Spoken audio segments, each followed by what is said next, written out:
Hello everyone, I welcome you all to my next class and today we are going to talk about modal auxiliaries.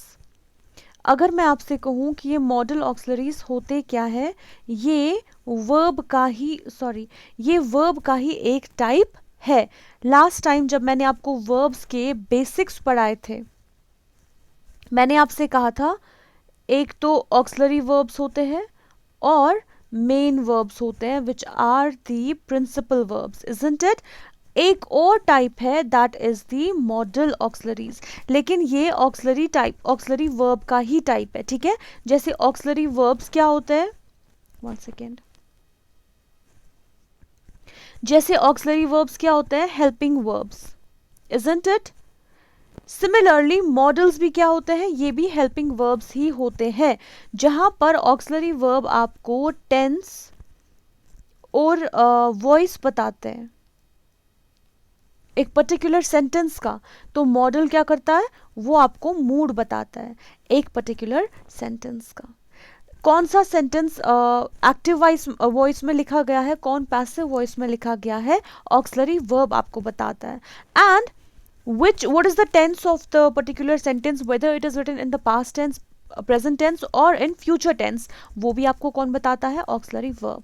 Model auxiliaries क्या करते हैं, ये different चीज़ें express करते हैं. अगर हम सिंपल वर्ड्स में ले, ये मूड बताता है, कौन सी बात किस वे में कही गई है, क्या थॉट प्रोसेस था जब वो बात कही गई थी, किस एंगल किस अंदाज से कही गई है वो बात, वो आपको कौन बताता है, वो आपको मॉडल ऑक्सिलरीज ही बताते हैं. ठीक है,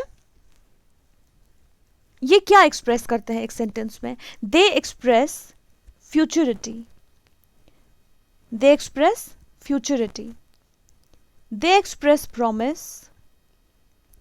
मतलब डिफरेंट ऑक्सिलरीज के डिफरेंट फंक्शंस हैं. ये मैं आपको सारे एक साथ ही बता रही हूँ, उसके बाद अलग अलग से हम हर एक मॉडल ऑक्सिलरी के यूजेज देखेंगे. तो बेसिकली मॉडल्स क्या करते हैं, ये एक्सप्रेस करते हैं different emotions, different feelings, different moods. जैसे फ्यूचरिटी के बारे में आपको बात करनी होगी, कोई चीज़ प्रिडिक्ट करनी होगी, कोई चीज़ सिंपली बतानी होगी जो फ्यूचर में होने वाली होगी, या आपको प्रॉमिस करना होगा, या थ्रेट के बारे में बात करनी होगी. तो ये सारी चीजें कौन एक्सप्रेस करता है, you have to take the help of the modal. आपको मॉडल ऑक्सिलरी की हेल्प करनी आपको मॉडल ऑक्सिलरी की हेल्प लेनी पड़ेगी ये सारे इमोशंस और फीलिंग्स क्या करने में, एक्सप्रेस करने में.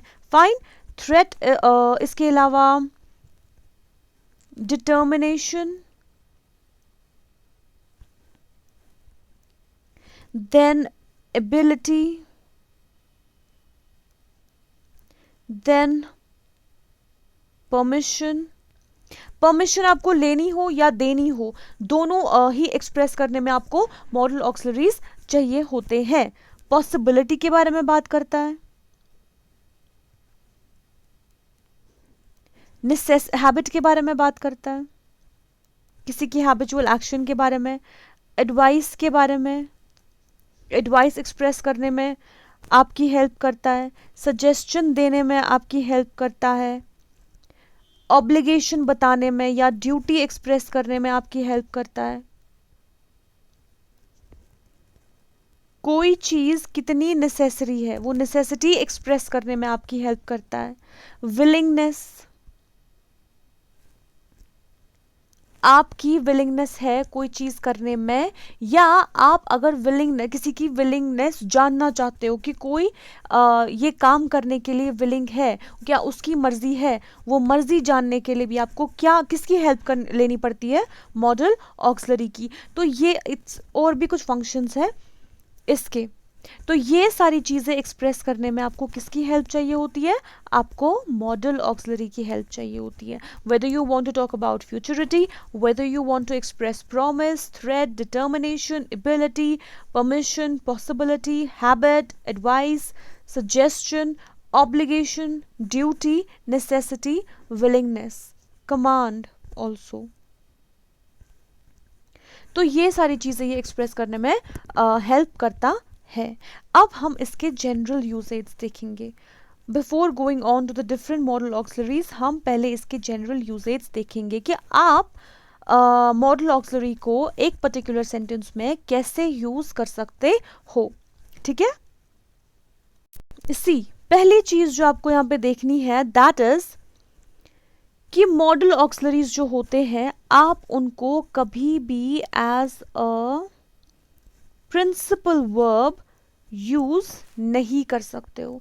मीन्स आप उनको एज मेन वर्ब सेंटेंस में यूज नहीं कर सकते हो। लाइक लास्ट टाइम मैंने आपको ऑक्सिलरी वर्ब्स के बारे में बताया था कि जब भी प्रिंसिपल वर्ब या मेन वर्ब एब्सेंट होगा सेंटेंस में तो ऑक्सिलरी वर्ब क्या करता है, it acts as the main verb in the sentence. वो पॉसिबिलिटी है, लेकिन अगर आप मॉडल ऑक्सिलरी को ऐसे यूज करोगे वो सेंटेंस ही रॉन्ग होगा।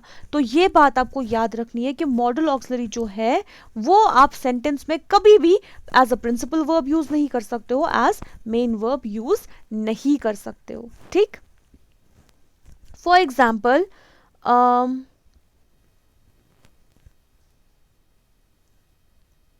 he will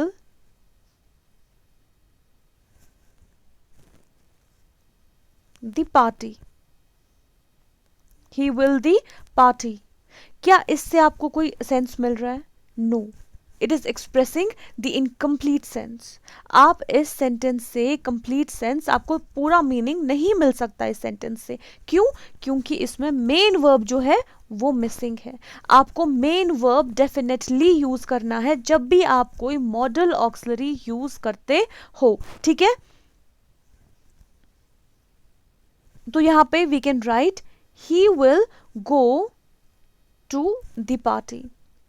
so that means आपको मेन वर्ब या प्रिंसिपल वर्ब डेफिनेटली किसी मॉडल ऑक्सिलरी के साथ यूज करना है। Let's just have a look at the next example.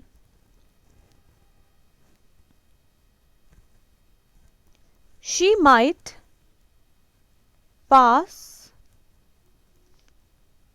This year, she might pass this year. तो यहां पे मेन वर्ब कौन सा है? That is pass. Okay, so she might pass this year, might क्या है? It is the model auxiliary. अगर आप सिर्फ लिखते शी माइट दिस ईयर, क्या वो पूरा सेंस देता? कभी भी नहीं। तो दैट मीन्स आपको प्रिंसिपल वर्ब डेफिनेटली यूज करना है जब भी आप कोई मॉडल ऑक्सिलरी यूज करते हो। अब कौन कौन सी मॉडल ऑक्सिलरीज हैं? Let's just have a look at that. There are 13 modal auxiliaries in total. ठीक है, विल और इसका पास्ट वुड, शल और इसका पास्ट शुड, मे और इसका पास्ट माइट, कैन और इसका past could. Then there is must, there is need, there is dare, there is ought to, and there is used to। I think there are 13. 1 2 3 4 5 6 7 8 9 10 11 12 and 13। तो ये हैं आपके 13 modal auxiliaries. इसमें जो dare है, इसमें से जो नीड है, ought to है और यूज्ड है, इन्हें सेमी मॉडल ऑक्सिलरीज बोलते हैं। क्या बोलते हैं? Semi model auxiliaries. Got it? बाकी जो है वो आपके मेन मॉडल्स होते हैं, जिनमें से क्वेश्चंस है, अगर क्वेश्चंस जो एग्जामिनेशन में पूछे जाते हैं वो यूजुअली मस्ट पे होते हैं, मे पे होते हैं, कैन पे होते हैं। यूजुअली जो क्वेश्चंस फॉर्म होते हैं वो मस्ट पे, कैन पे और मे पे ही फॉर्म होते हैं, क्योंकि इनके जो फंक्शंस है वो डिफरेंट है। अगर आप विल और शल के फंक्शंस देखोगे, यूजेज देखोगे, वो ऑलमोस्ट सेम है, तो उन पे क्वेश्चंस नहीं बन सकते हैं। क्यों? क्योंकि वहां पर बच्चा जो है वो कंफ्यूज हो जाएगा कि हम इस ऑप्शन को टिक दे या इस ऑप्शन को टिक दे। वाई? क्योंकि विल के भी वही यूजेज है और शल के भी वही यूजेज है। वो आपको पता चलेगा when we are going to have a look at all the usage of all the model auxiliaries। ठीक है, तो नेक्स्ट फंक्शन जो इसका है, I am talking about the model auxiliaries in general, on general basis. ठीक है, second thing, जब हम ऑक्सिलरी वर्ब्स की बात करते हैं या मेन वर्ब्स की बात करते हैं, we associate them with the number and gender of a noun or pronoun, isn't it? ये सारे मैंने आपको बेसिक्स पहले से ही बता दिए हैं, टेंसेस में भी, नरेशंस में भी और एक्टिव पैसिव में भी। तो पहले अगर आपको नहीं पता बेसिक्स के बारे में, पहले आप ये सारी वीडियोस देख लो, ठीक है, अपने बेसिक्स क्लियर कर लो, फिर आप मॉडल ऑक्सिलरीज देखो, ठीक है। अगर आप सीधे ही जंप करोगे मॉडल ऑक्सिलरीज पे तो आपको समझ में नहीं आएंगे, ना ही इसका स्ट्रक्चर समझ में आएगा और ना ही ये समझ में आएगा कि मैं किस बारे में बात कर रही हूँ। I can not talk about the basics for every now and then in each and every video, वैसे तो सिलेबस ही कंप्लीट नहीं होगा कभी। तो अगर आपको बेसिक्स पहले देखने हैं, आप उनके लिए ये वीडियोस देखो पहले, ठीक है। तो नाउन और प्रोनाउन को हम नंबर और जेंडर से, अगर आई है तो वहां पर कौन सा ऑक्सिलरी वर्ब यूज होगा, अगर ही और शी है या इट है वहां पे कौन सा ऑक्सिलरी वर्ब यूज होगा, इजंट इट। मेन वर्ब्स भी अकॉर्डिंग टू द नंबर और जेंडर चेंज होते हैं। अगर सिंगुलर नाउन है तो सिंगुलर वर्ब, अगर प्लूरल नाउन है तो प्लूरल वर्ब। लेकिन जो मॉडल ऑक्सिलरीज हैं, वन सेकेंड, इन्हें हम पर्सन और नंबर, आई मीन नंबर और जेंडर ऑफ अ पर्सन के साथ एसोसिएट नहीं करते। दैट मीन्स ये चेंज नहीं होते। आप कभी भी विल अगर है, ठीक है, आप इसको आई के साथ यूज करो, ही के साथ यूज करो, शी के साथ यूज करो, दे के साथ यूज करो, चाहे सिंगुलर नाउन हो, प्लूरल नाउन हो, मेल हो, फीमेल हो, आप इसको चेंज नहीं कर सकते हो। आप मॉडल ऑक्सिलरी को चेंज नहीं कर सकते हो किसी और फॉर्म में। You can't write wills, you can't write willed, you can't write willing, you can't write it in that way. तो आप उसको नंबर और जेंडर के हिसाब से, जो प्रोनाउन और नाउन का है उसके हिसाब से आप चेंज नहीं कर सकते हो। So what am I trying to say? Modal auxiliaries do not change according to the person and number of the subject. Subject चाहे कुछ भी हो, ये जो मॉडल ऑक्सिलरी है ये ऐसा ही रहेगा, ठीक है। For example,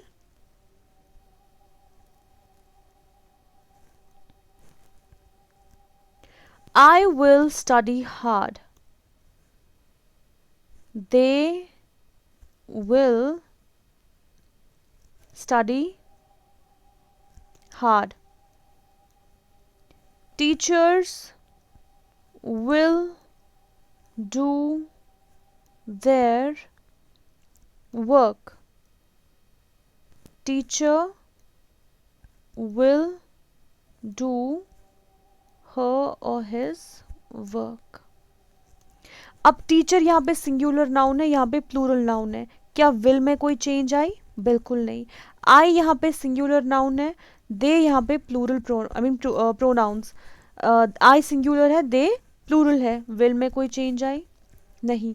this is what I am trying to say कि मॉडल ऑक्सिलरीज जो है वो सब्जेक्ट के अकॉर्डिंग चेंज नहीं होते हैं। Got it? Okay. So next thing, what happened to it? Next thing, जो ये मॉडल ऑक्सिलरीज होते हैं ये कभी भी इन्फिनेटिव फॉर्म में यूज नहीं होते। ये कभी भी इन्फिनेटिव फॉर्म में यूज नहीं होते। That means they can't take the infinitive form. We can not make such usages as to will, to can, to may. Infinitive पता है ना आप लोगों को, टू प्लस वर्ब होता है इन्फिनेटिव, टू प्लस वर्ब का फर्स्ट फॉर्म, इजंट इट, वो होता है इन्फिनेटिव। ये मैंने सारी चीजें आपको बता दी, इसीलिए मैं आपको बोल रही हूँ कि पहले आप वो वीडियोस देख लो। तो आप ये टू और ये मॉडल ऑक्सिलरी यूज नहीं कर सकते हो, क्योंकि मॉडल ऑक्सिलरीज जो है वो कभी भी इन्फिनेटिव फॉर्म में यूज नहीं हो सकते। तो आप नहीं लिख सकते हो to must, to ought, to used, ये सारे गलत होंगे, ये सारे गलत होंगे। और ना ही आप इनको ING फॉर्म में लिखोगे, ना ही आप इनको ING फॉर्म में लिख सकते हो, वो भी गलत होगा, ठीक है। तो जैसे ये है इनको उसी फॉर्म में रखना है, चाहे सब्जेक्ट कोई भी हो, चाहे मेन वर्ब किसी भी टेंस में हो, ठीक है। Next thing, wait a minute, next thing, ये जो मॉडल ऑक्सिलरीज है ये हमेशा वर्ब का रूट फॉर्म लेते हैं। That means they always take verb in the form of in its first form. Verb in its first form. आप कभी भी V2 यूज नहीं कर सकते हो, V3 यूज नहीं कर सकते हो, V4 यूज नहीं कर सकते हो और ना ही S फॉर्म यूज कर सकते हो, ठीक है। ये हमेशा V1 फॉर्म लेता है वर्ब का, और V1 फॉर्म हमेशा प्लूरल फॉर्म होता है वर्ब का, isn't it?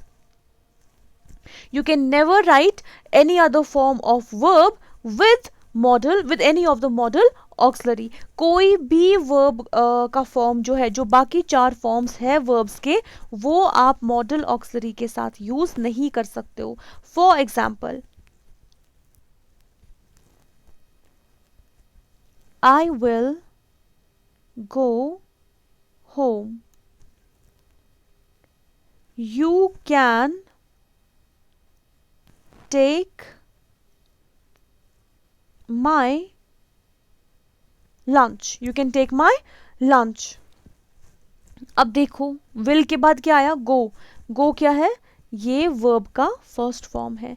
can model auxiliary है, इसके बाद verb का जो verb जो यूज हुआ है ये किस फॉर्म में यूज हुआ है, पहले फॉर्म में यूज हुआ है, isn't it? तो that is what I am trying to say कि मॉडल ऑक्सिलरीज जो है ये वर्ब का फर्स्ट फॉर्म ही हमेशा लेते हैं। तो ये कुछ बेसिक्स थे किससे रिलेटेड, मॉडल ऑक्सिलरीज से। फाइन, इसके बाद जो पहला मॉडल ऑक्सिलरी है that is will. Wait a second, that is will, sorry shall. So we are going to discuss shall first. अब इसका पहला यूसेज क्या है कि shall जो है आप ये फर्स्ट पर्सन प्रोनाउन के साथ यूज करते हो, isn't it? But not always. Not always. आप हमेशा फर्स्ट पर्सन प्रोनाउन के साथ ही shall को यूज करोगे ये जरूरी नहीं है। It depends इसका यूसेज क्या है। यूजेज के हिसाब से आपको शल डिफरेंट प्रोनाउंस के साथ यूज करना है। फॉर एग्जाम्पल, अगर आप सिंपल फ्यूचर के बारे में बात कर रहे हो कि फ्यूचर में ये एक्टिविटी होने वाली है, ना ही वो कोई कमांड एक्सप्रेस कर रहा है, ना ही आपका कोई इंटेंशन एक्सप्रेस कर रहा है, बस सिंपल सी बात ये हो रही है कि ये जो एक्टिविटी है ये फ्यूचर में होने वाली है। तो अगर ये सिर्फ एक मियर फ्यूचर की बात कर रहा है, एक फ्यूचर एक्टिविटी की बात कर रहा है, वहां पे शल जो है वो किसके साथ यूज होगा, वो फर्स्ट पर्सन प्रोनाउन के साथ यूज होगा। फॉर एग्जाम्पल आई और वी, ठीक है। लेकिन अगर आप कमांड की बात करते हो, अगर आप प्रॉमिस की बात करते हो, अगर आप डिटर्मिनेशन की बात करते हो, थ्रेट की बात करते हो, सर्टेनिटी की बात करते हो, सर्टेनिटी मीन्स श्योरिटी की बात करते हो, वहां पे शल जो है वो फर्स्ट पर्सन प्रोनाउन के साथ नहीं, वो सेकेंड और थर्ड पर्सन प्रोनाउन के साथ भी यूज होगा। वो सेकेंड और थर्ड पर्सन प्रोनाउन के साथ भी यूज होगा। So remember these first two functions कि हम शल को फर्स्ट पर्सन प्रोनाउन के साथ यूज करते हैं जब भी हमें सिंपल फ्यूचर की बात करनी होगी। दैट मीन्स कोई एक्टिविटी जो होने वाली है, कोई भी चीज जो होने वाली है फ्यूचर में, अगर हम सिंपली उसके बारे में बात कर रहे हैं, ना ही कोई कमांड की, ना ही कोई आइडिया, ना ही कोई इंटेंशन है हमारा वो काम करने का, लेकिन एक एक्टिविटी जो होने वाली है फ्यूचर में, बस उसके बारे में बात हो रही है, तो वहां पर हम शल जो है फर्स्ट पर्सन प्रोनाउन के साथ यूज करते हैं। आई और वी आता है उसमें, है ना। अब अगर आप ये सारे यूजेज की बात करते हो, लाइक कमांड एक्सप्रेस करना है आपको प्रॉमिस एक्सप्रेस करना है, आपको डिटर्मिनेशन की बात करनी है, थ्रेट की बात करनी है या श्योरिटी की बात करनी है, वहां पर आप सेकेंड और थर्ड पर्सन प्रोनाउन के साथ शल यूज कर सकते हो, ठीक है। ये बात आप पहले याद रखोगे। उसके बाद let me give you the example. अगर हम सीधे ही बात करेंगे, I shall finish my work quickly. I shall finish my work quickly. तो यहां पर आपने सीधे ही बात कर दी कि मुझे ये काम जल्दी खत्म करना चाहिए, मीन्स आप ये काम कर रहे हो, ये फ्यूचर में खत्म होगा, ठीक है। I shall finish my work quickly.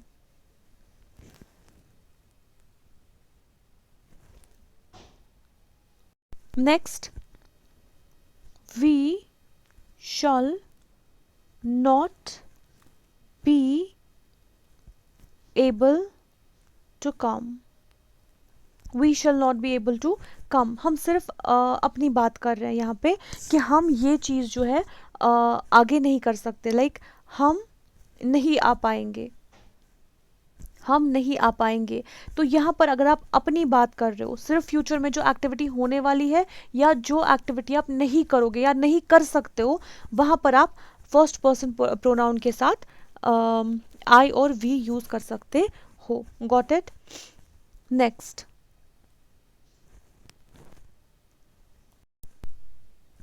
अगर आप इसके बाद जो इसका नेक्स्ट यूजेज है, that is to express command. ठीक है, किसी को कोई इंस्ट्रक्शन देना, कोई कमांड देना।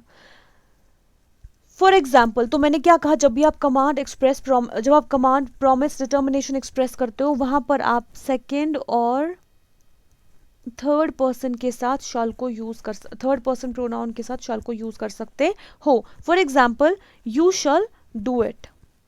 ये आपने सिंपल सा कमांड दिया किसी दूसरे को, क्योंकि कमांड तो आप खुद को नहीं दे सकते हो। I shall do it, isn't it, वो आप सीधे एक्सप्रेस करोगे अपना इंटेंशन, राइट। अगर आपको कमांड देना है वो आप दूसरे को ही दोगे ना, खुद को तो नहीं दोगे। प्रॉमिस करोगे तो वो किसी दूसरे के साथ ही तो प्रॉमिस होगा ना, वो तो खुद के साथ नहीं होगा। So you shall do it simple सा कमांड है, आपने सेकेंड पर्सन प्रोनाउन के साथ शैल को यूज किया। Next example, he shall not go out. यहाँ पे थर्ड पर्सन प्रोनाउन के साथ आपने शैल को यूज किया, बट एक्सप्रेस क्या किया, कमांड ही एक्सप्रेस किया कि उसे बाहर नहीं जाना चाहिए। फाइन, उसे बाहर नहीं जाना चाहिए या उसे ये काम करना चाहिए, तो आपने ये कमांड एक्सप्रेस किया। तो जब भी आपको कमांड एक्सप्रेस करना होगा, you will use shall, but with second and third person. Next, promise, he shall be rewarded if he does well. तो अगर आपको प्रॉमिस एक्सप्रेस करना है, यहां पर भी आप सेकेंड और थर्ड पर्सन प्रोनाउन के साथ शैल को यूज करोगे। तो एग्जाम्पल क्या होगा, he shall be rewarded if he does well. उसको रिवॉर्ड मिलेगा अगर उसने अच्छा किया। It can be this kind of promise can be made by the teacher also. If like for example, the teacher will ask a student, if he does well in the exams, he shall get an award or he shall get a prize. Fine, I'll write it over here.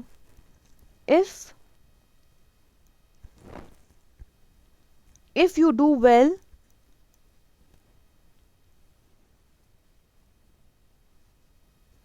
in your exams, you shall get a prize। तो यहाँ पर teacher ने promise किया बच्चे से कि अगर उसने एग्जाम्स में अच्छा किया तो उसको क्या मिलेगा, उसको प्राइज मिलेगा। ठीक है, इसके बाद जो शैल के बाद अब अगर आप विल की यूजेज देखोगे वो भी सेम ही होगी, बट जब हम उसके बारे में बात करेंगे then only I am going to tell you the difference between shall and will. तो यहाँ पे जब भी आप प्रॉमिस की बात करोगे, आप शैल लिख सकते हो सेकेंड और थर्ड पर्सन प्रोनाउन के साथ। Next thing, When you express determination, किसी काम को करने की चाह होना या उसके फिर उस काम को करने की लगन, डिटर्मिनेशन शो करना। For example, you shall go to school even if it rains, और I shall change it to I. You shall go to school even if it rains. आपको स्कूल जाना चाहिए अगर बारिश भी हो रही होगी तो भी.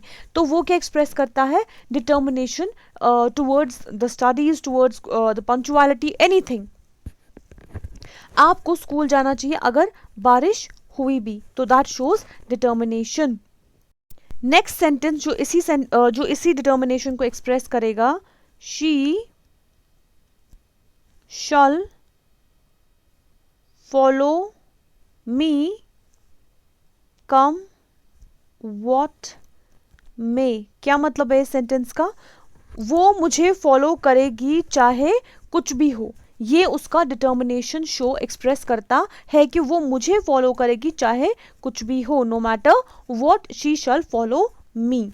फाइन. तो जब भी आप डिटर्मिनेशन की बात करते हो, आप शैल को किसके साथ यूज करते हो? सेकेंड और थर्ड पर्सन प्रोनाउन के साथ. यू कांट राइट आई और we here, that will be wrong. ठीक है. Next, to express threat. अगर आप किसी को डराने की कोशिश करते हो, आप खुद को तो नहीं डरा सकते हो ना, दूसरे को ही डराओगे. If you don't complete this work you shall not get the holiday tomorrow. मतलब टीचर ने जैसे बच्चे को डराया, अगर आपने अपना काम नहीं कंप्लीट नहीं किया तो आपको हॉलीडे नहीं मिलेगा. Fine. Next sentence, to express threat only. The offenders shall be handed over to the police. The offenders shall be handed over to the police. ये भी क्या दिखाता है? थ्रेट. कि जो offenders है उन्हें अरेस्ट करवाया जाएगा, उन्हें हैंड ओवर किया जाएगा टू दी पुलिस. ठीक है. सो यहाँ पर भी थ्रेट एक्सप्रेस हो रहा है, और that is why third person pronoun has been, not pronoun but third person, किसी तीसरे इंसान की बात हो रही है और उसको सीधे नाउन की शेप में ही यूज किया गया है. Next, to express certainty, that means surety. If you don't hurry you shall miss the train. और यहाँ पे कंडीशनल क्लॉज भी यूज किया गया है. कि कंडीशनल क्लॉज का मतलब क्या होता है? कंडीशनल स्टेटमेंट का मतलब क्या होता है? कि आप कोई कंडीशन आगे रखते हो, and that is always in the form of if only. अगर आपने ये नहीं किया तो ऐसा होगा, अगर आपने ये किया तो ऐसा होगा. फाइन. तो जब भी आपको किसी चीज की श्योरिटी हो, आपको वहां पे शैल यूज करना पड़ेगा. ये तो पहली बात है. दूसरा, वो सर्टेनिटी वाला स्टेटमेंट जो है उसको आपको कंडीशनल क्लॉज में रखना पड़ेगा. फाइन. आपको पहले कंडीशन देनी पड़ेगी, उसके बाद ही आप अपनी इस श्योरिटी की बात कर सकते हो. जैसे कि यहां पे हमने यूज किया है, if you don't hurry you shall miss the train. अगर आपने जल्दी नहीं की तो क्या होगा?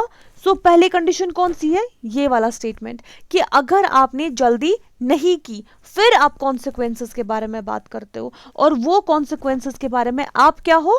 आप श्योर हो, you are certain about that consequence, कि अगर आपने जल्दी नहीं की तो आपकी ट्रेन क्या होगी? मिस होगी. नेक्स्ट एग्जाम्पल इसी पे हम देंगे. If the student doesn't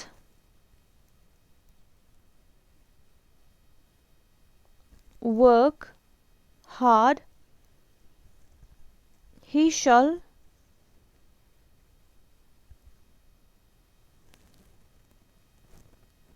not pass the examination. If the student does not work hard, तो ये हमने कंडीशन रखी कि अगर स्टूडेंट मेहनत नहीं करेगा तो क्या होगा? He shall not pass the examination. और इस पे हम श्योर है, we are certain about it, we are sure about it कि अगर उसने मेहनत नहीं की तो वो एग्जामिनेशन पास नहीं कर पाएगा. और शैल को किसके साथ यूज किया है हमने? थर्ड पर्सन प्रोनाउन के साथ. ठीक है. तो क्या करता है shall? It expresses command, promise, determination, threat और सर्टेनिटी। और क्या याद रखना है आपको, जब भी ये चीजें ये एक्सप्रेस करता हो वहां पर आपको शल सेकेंड और थर्ड पर्सन प्रोनाउन के साथ यूज करना है।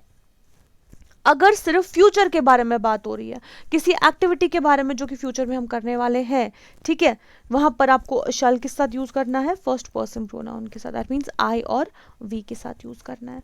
Fine, understood. फिर भी कोई कंफ्यूजन होगा, you can write that in the comment section. Next is will. अब विल की भी जो यूजेज है ना वो भी सेम है। It shows, it expresses threat, it expresses promise, it expresses determination। अब आप डिफरेंशिएट कैसे कर पाओगे कि will यूज करें या फिर shall यूज करें? और दोनों में से अगर एग्जाम्स में दोनों चीजें आ गई, will भी होगा ऑप्शन में, shall भी होगा ऑप्शन में, let me tell you first thing कि अगर कोई यूजेज सेम होता है किसी भी मॉडल ऑक्सिलरी का, उन पे क्वेश्चंस कभी नहीं आते। The questions will be never based on those modal auxiliaries which have the same usages. ठीक है, उन पे आपको एग्जामिनेशन में कोई भी क्वेश्चन नहीं आएगा, बट समझने के लिए पढ़ना बहुत जरूरी है। विल जो है वो भी क्या एक्सप्रेस करता है, पहले हम यही तीन फंक्शंस देखते हैं, इसके यूजेज देखते हैं, थ्रेट, प्रॉमिस और डिटर्मिनेशन। अब डिफरेंस क्या है, अगर आप थ्रेट के बारे में श्योर हो, ठीक है, तो आप विल यूज करोगे। अगर आप अपने थ्रेट के बारे में श्योर नहीं हो तो आप शल यूज करोगे। कैसे, I will suspend you if you come late again, ये भी थ्रेट एक्सप्रेस कर रहा है, लेकिन यहां पर आपने विल यूज किया है, वो भी फर्स्ट पर्सन के साथ। विल किस, क्योंकि विल पहले मैं आपको बता दूं, विल जो है वो हमेशा सेकेंड और थर्ड पर्सन प्रोनाउन के साथ यूज होता है। लेकिन वही सेम चीज है कि अगर आप सिंपल फ्यूचर की किसी फ्यूचर एक्टिविटी के बारे में बात कर रहे हो, वहां पर विल सेकेंड और थर्ड पर्सन प्रोनाउन के साथ होगा, जस्ट द ऑपोजिट ऑफ शल। लेकिन अगर आप command, promise, threat, determination, willingness ये सब एक्सप्रेस कर रहे हो, वहां पर विल किसके साथ यूज होगा, फर्स्ट पर्सन प्रोनाउन के साथ यूज होगा। जो हमने शल में पढ़ा बिल्कुल उसका उल्टा। ठीक है, जब फ्यूचर की एक्टिविटी के बारे में बात होगी, सेकेंड और थर्ड पर्सन प्रोनाउन के साथ विल यूज होगा। अगर आप विलिंगनेस, थ्रेट, प्रॉमिस, डिटर्मिनेशन की बात कर रहे हो तो वहां पर विल जो है वो फर्स्ट पर्सन प्रोनाउन के साथ यूज होगा। होप इतना आपको समझ में आया, इतना आपको क्लियर हुआ। इसके बाद हम एग्जाम्पल्स देखते हैं। ठीक है, तो क्या कहा मैंने, थ्रेट की बात कर रहे थे हम, राइट। सो आई सेड, अगर आप थ्रेट के बारे में श्योर हो तो आप विल यूज करोगे, श्योर नहीं हो शल यूज करोगे। फॉर एग्जाम्पल, टीचर ने बच्चे को धमकी दी, I will suspend you if you come late again. ठीक है, लेकिन टीचर जो है सस्पेंशन ऑर्डर्स उसके हाथ में नहीं है, तो वो अपने सस्पेंशन जो उसने थ्रेट ये बच्चे को दिया वो उसके बारे में श्योर नहीं हो सकती है, तो वो क्या लिखेगी, I shall suspend you. Teacher क्या लिखेगी, I shall suspend you if you come late again. अब अगर प्रिंसिपल यही थ्रेट देगा, प्रिंसिपल के पास वो पावर्स है कि वो सस्पेंड कर सकता है किसी को, इजंट इट, तो प्रिंसिपल क्या यूज करेगा, वो तो श्योर होगा अपने थ्रेट के बारे में, तो वो क्या बोलेगा, I will suspend you if you come late again. Understood. तो जहां पर श्योरिटी है थ्रेट की, यू विल यूज विल, जहां पर नहीं है वहां पर आप शल यूज करोगे। This is the difference. Promise में भी सेम ही आता है, अगर आप अपने प्रॉमिस के बारे में श्योर हो आप क्या करोगे, आप विल यूज करोगे। अगर आप प्रॉमिस के बारे में श्योर नहीं हो तो आप क्या यूज करोगे, आप शल यूज करोगे। I will be back in an hour.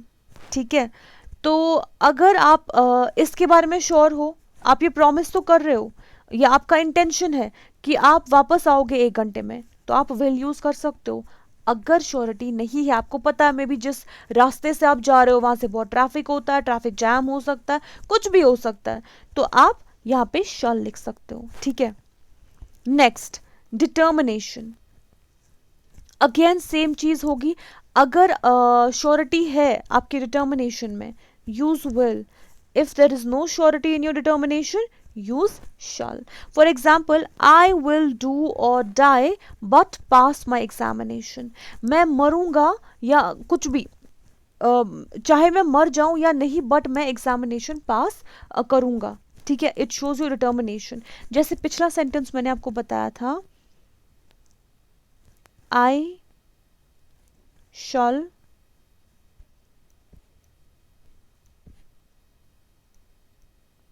you shall go to school even if it rains. But इसमें श्योरिटी नहीं है, ठीक है, कि आप जाओगे या नहीं जाओगे.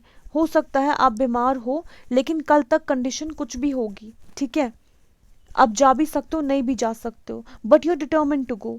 लेकिन विल आप तब यूज कर सकते हो जब आप श्योर हो उस चीज को करने के लिए. For example, I will go to school, you will write I will go to school even if it rains. अगर बारिश भी हुई, चाहे कोई भी कंडीशन हो, मीन्स आपका एग्जाम है कल, ठीक है, तो आपको जाना ही पड़ेगा. आप क्या करोगे? You will say I will go to school even if it rains. ठीक है, तो डिटर्मिनेशन में श्योरिटी है, यूज विल, नहीं है तो यूज शाल. फाइन. इसके अलावा विल का जो यूजेज है, that is to express willingness, किसी काम को करने की चाहत. ठीक है, सेंटेंस क्या है यहाँ पे? आई विल ज्वाइन यू मीन्स आपकी अपनी चॉइस है. कोई डिबेट हो रहा होगा, कोई डिस्कशन हो रहा होगा, कोई पार्टी भी हो रही होगी, तो आपकी विलिंगनेस है, you are willing to join that party या willing to join that discussion, तो आप क्या बोलोगे? I will join you. मगर यहाँ पे क्या एक्सप्रेस करता है? आपकी विलिंगनेस. अगर यही क्वेश्चन फॉर्म में होता तो आप क्या लिखते? Will you join us, isn't it? Will you join us? किसी दूसरे से आप पूछते कि क्या उसकी चाहत है हमारा डिस्कशन ज्वाइन करने में, या कुछ भी, जो भी कोई एक्टिविटी हो रही है वो ज्वाइन करने में. बट यहाँ पे जो बेसिक यूजेज है वो क्या है? To express willingness. तो यहाँ पर भी विल यूज होता है. नेक्स्ट एग्जाम्पल इसी विलिंगनेस के बारे में. I will help you, that means you are willing to help the person. अगर आप किसी से पूछ रहे हो कि क्या उसकी मर्जी है आपकी हेल्प करने में, तो आप क्या लिखोगे? Will you help me. Okay, so आपको अपनी विलिंगनेस एक्सप्रेस करनी हो, वहां पर भी आप विल यूज करोगे. या किसी की विलिंगनेस के बारे में जानना हो, क्या वो इंसान, उसकी मर्जी है वो काम करने की जिस काम के लिए आप उसको पूछ रहे हो, तो वहां पर भी आप विल यूज करोगे. ठीक है. Then when asking a question and making a request, जब आप क्वेश्चन उस फॉर्म में पूछते हो कि जब आपको कोई रिक्वेस्ट करना हो, ठीक है, किसी इंसान से रिक्वेस्ट कर रहे हो लेकिन पहले आप उसकी परमिशन ले रहे हो. ठीक है, जैसे will you shut the door, आप किसी से क्वेश्चन तो कर रहे हो लेकिन आप क्या एक्चुअली कर रहे हो? आप रिक्वेस्ट कर रहे हो. You are asking a question in the form of a request. You are asking a question in the form of a request. Will you shut the door, will you help me, it is similar to expressing willingness or asking for someone's willingness or knowing someone's willingness.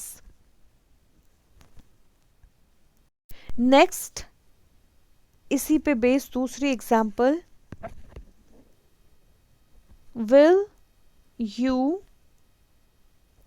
come with me. Again, यहाँ पे willingness की भी आप मतलब आप जानना चाहते हो कि वो इंसान आपके साथ, उसकी मर्जी है आपके साथ आने में या नहीं, तो आप यहाँ पे रिक्वेस्ट भी कर रहे हो कि will you come with me, क्या आप मेरे साथ आओगे. फाइन. सो जब भी आपको क्वेश्चन पूछना होगा लेकिन इन the form of a request, तब भी आप विल ही यूज करते हो. एंड द लास्ट फंक्शन जो मैंने आपको बता दिया, it is used for second and third person pronoun. लेकिन जब हम सिंपली किसके बारे में बात करते हैं? एक फ्यूचर एक्टिविटी के बारे में. You will enjoy it, he will return soon. ठीक है. So that was all for will.